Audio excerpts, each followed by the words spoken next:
My name is Thomas Morgan. I was born up in the Shenandoah Valley. By the time I was 5, we had moved down into the Piedmont of North Carolina, looking for a better life.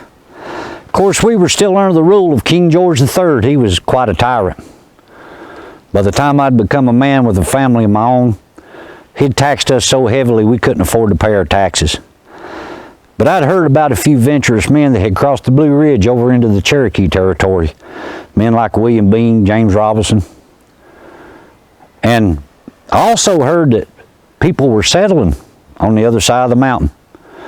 In the summer of 1773, I packed my family up, crossed the mountain down into the Watauga Valley, met some folks, heard about a man named Jacob Brown who had set up trading down on the Nolichucky River.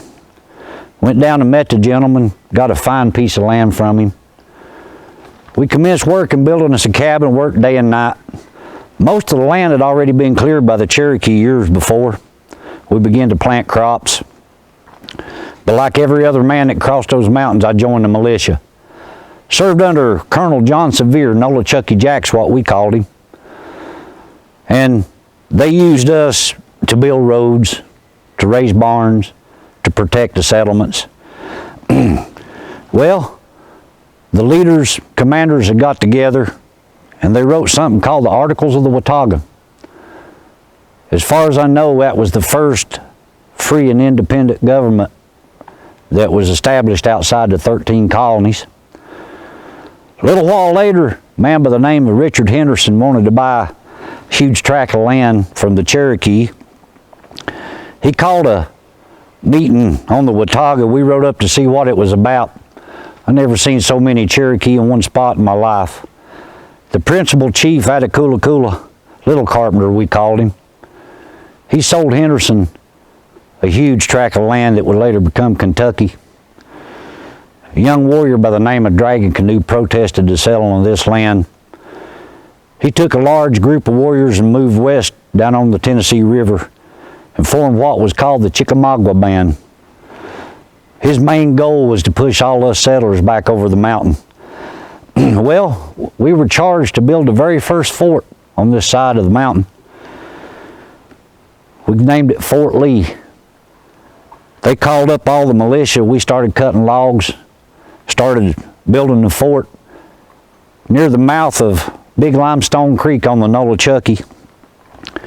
We almost had it finished, and we got a message from the beloved woman of the Cherokee, Nancy Ward.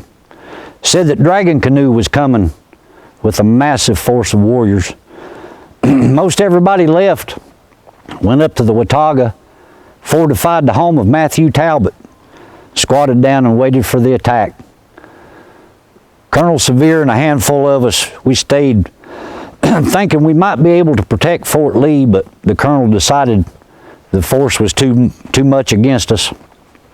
So we fell back to the Watauga.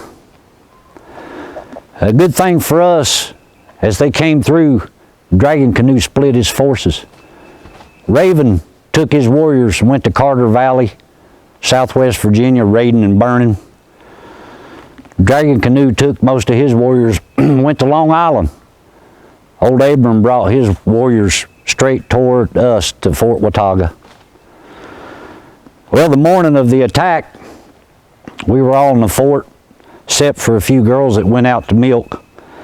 We heard some screams, scrambled to the wall.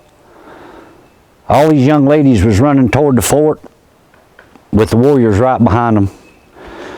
They got in the fort, they closed the gates, all but one. A young girl by the name of Bonnie Kate Sherrill. She was trapped outside the fort, the warriors right on her heels. She ran to the fort and was trying her best to scale the fort walls. Colonel Sevier grabbed her hand and pulled her across. Well, old Abram and his warriors, they kept us under siege for 2 weeks. During that time, I remember one morning the warriors tried to set fire to the walls of the fort. And Ann Robinson, James Robinson's sister, just so happens that the ladies had been heating water to do washing. She formed a brigade of the women with buckets, and she climbed the wall, poured scalding water on the warriors, putting the fire out. She's quite the hero. Well, after about 2 weeks, I guess they'd lost interest in the siege, and they backed off, left us alone. But for the next year or so, it seemed like every month or so, we was trying to protect our home. And during that time, we had heard that George Washington had raised a Continental Army up north and was taking a stand against the British. But I got to tell you, that war seemed a lifetime away from us because we was busy trying to protect our homes and families and our newfound freedom. We really didn't think it would affect us much. We were wrong. Eventually, it found us.